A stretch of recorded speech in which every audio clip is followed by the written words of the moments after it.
Ho ho ho! Merry Christmas everybody! Hopefully you've all managed to stay safe and can still have a proper holiday period. I'm here in London in the fabled Tier 4 section, so that means Christmas has basically been cancelled. So instead I'm working on Ensis and we're going to get some major work done. So you'll recognise all these panels and things. These have been done in isolation, so it's been pretty tricky trying to figure out how they're all going to go together. There's a bit of a reason for that. They all overlap at slightly odd angles. Now, if you've been paying attention to the community tab, you will have seen some CAD go up which shows how everything properly fits together. And it's an interesting one. There's lots of angles. That's slanting 30 degrees. This one has the motherboard at 30 degrees as well, same as the graphics card, but then the other ones are facing the other direction. So it's really quite interesting, but it requires an awful lot of parts to be made. And actually I completely underestimated this section. I was busy modeling through them really recently and it was just part after part after part. There are parts that need to be 3D printed in special ways because they're actually incredibly difficult to machine on a machine like mine because I can't really do complex angles. And there's other parts that need to be machined flat, finished, all sorts of things. So what we're going to be doing is we're going to get off with doing the base plate. Now the base plate is really important because obviously everything fits into it. And I've got some 3D printed parts that are on the printer right now and I'll go into more detail about those later. But for now we need to get this acrylic piece going. It's got some lovely Pen Elcom rubber feet that are going inside. They're going to be inset. They won't actually be visible, but they will give it some nice stability and raise it off the bed a little bit so you don't get lots of scratches underneath. But for now we need to get onto that. So we're using 10mm acrylic. We're going to be using frosted again to match all these parts. And it should be rather special. Let's get back to that after I've cut it out on the machine and then I can show you roughly how everything is going to fit together.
Right, we're getting somewhere with this thing. So this is the finished base panel.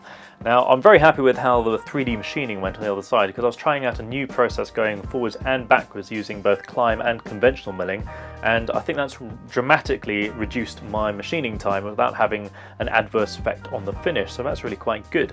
Now, I've got these big feet on the back here, and this will do something that I didn't do for my G-Skill build, which is lift it up from the floor a bit and also keep it nice and stable. And this is going to be really handy later on, because now I can get my hands underneath, kind of raises it up a little bit, and they won't be very visible in the final thing as well. So there aren't really any negatives on that front. Now, I mentioned that there are going to be a lot of 3D printed parts going on the inside. They're mostly going to be structural and not visible. There are a few that will be, and I've chosen a very specific filament that should work with all the other parts as well, and has a nice internal structure from the infill. So that should be pretty cool, but this part here, this won't be actually visible, but it is such a chonker and it's really important. So this one is going to be fitting on this side over here like so, and then what happens is this back panel basically interfaces with it like so, and then that holds this whole panel at an angle, and this is then braced from the inside by the motherboard tray. So this whole thing should be incredibly strong. So this is not going to be levering off this part, because obviously that could delaminate. I don't really want that. It's all going to be held from lots of different angles, and that should make it incredibly strong and nice and rigid.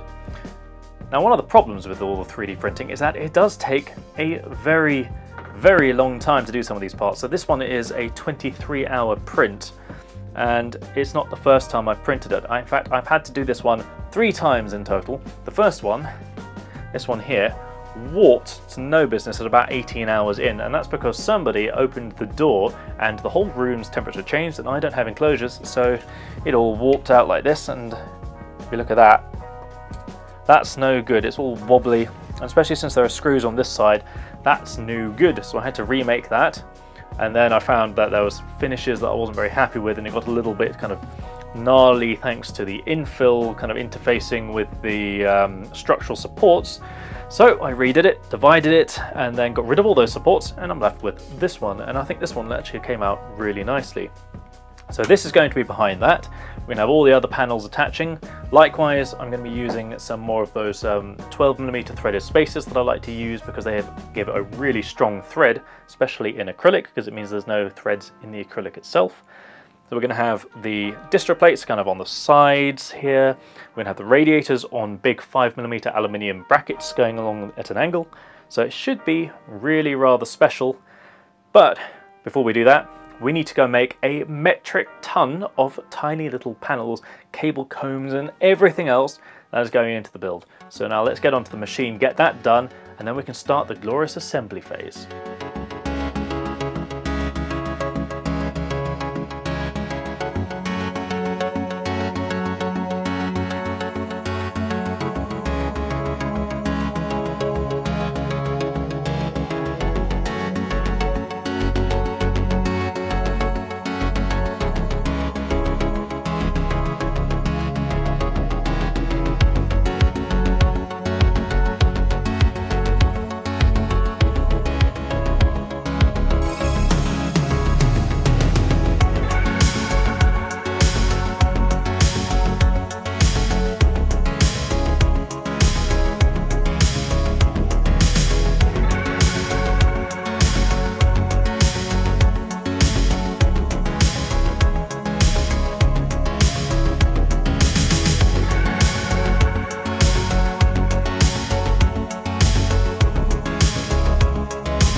proper respect.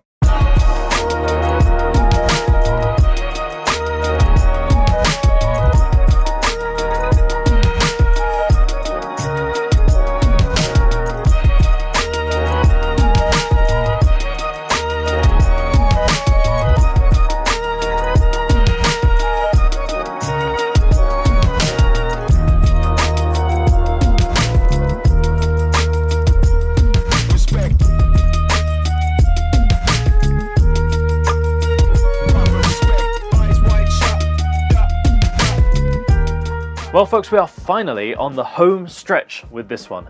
There's still a lot to do, but thankfully it's all sort of confined to just two main areas, which is the wiring and the water cooling. So if you notice I haven't got the radiators in at the moment, I want to add those in with the fans and other things like that so that I can properly cable manage them. Similarly, I haven't refinished all of these inserts yet, because actually if I fully stick these in and all of that just for the video now, they're going to be a right pain to remove, and actually I need to take some of these panels off so I can put things in. So for instance, you'll notice we haven't got the pump in yet. That's going to be done with the cable shortened and sort of sleeved up to look proper. So I want to make sure that's done at the right time. Same deal goes for all these LED wires just hidden inside this container. I'm going to be trimming a lot of those to length and making sure that they all fit properly so that I've got plenty of space and everything is nice and organized. Now, one thing that's going to be interesting is around the back, you can see how all of the cabling is going to be fitting in. So we've got these lovely cable combs which take it from the side here, and it's going to loop around the top, and it's going to go and run in through here. But from here then goes into the power supply. We're going to have a radiator at the back here, same thing with another one on this side. So actually these parts are going to be largely covered, but I want to be able to see into the rig. And similarly, having the cables run around the top should add a really interesting sort of balancing element to it all that's not visible in the CAD.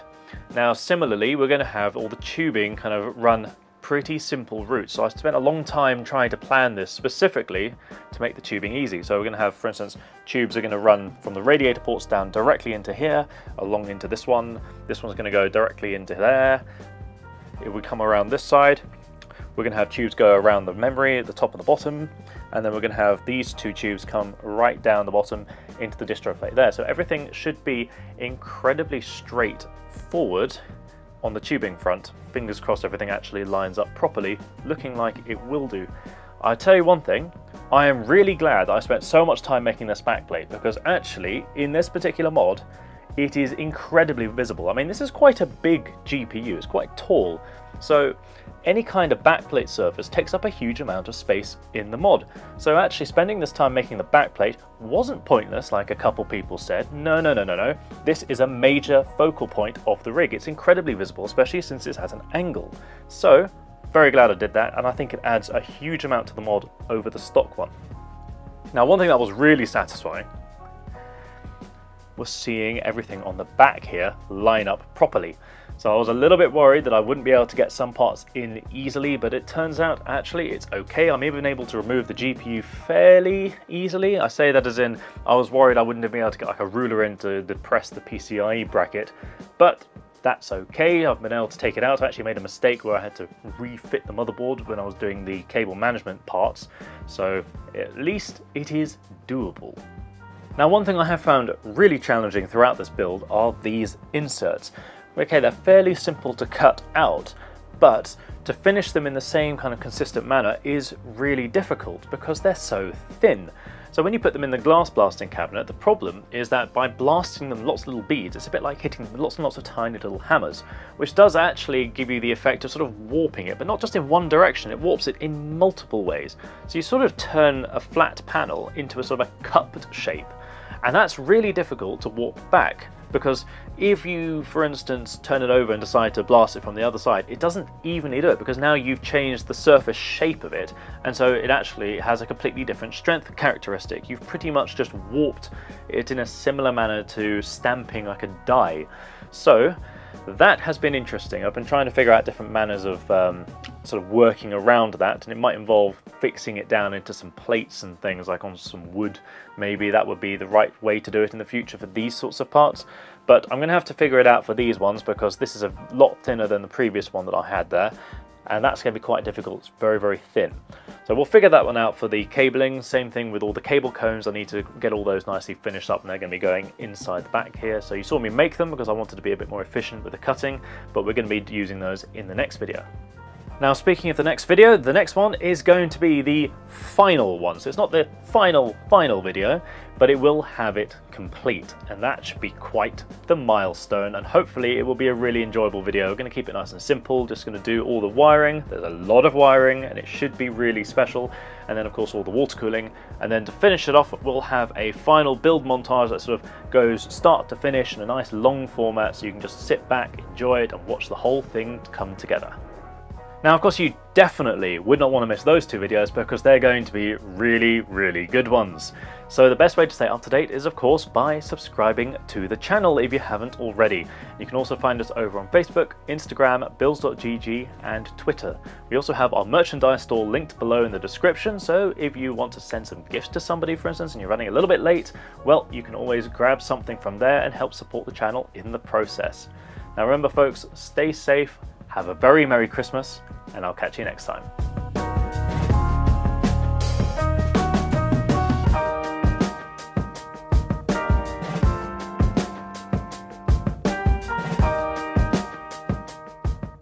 Covers on both the front, the side, and the middle kind of section as well.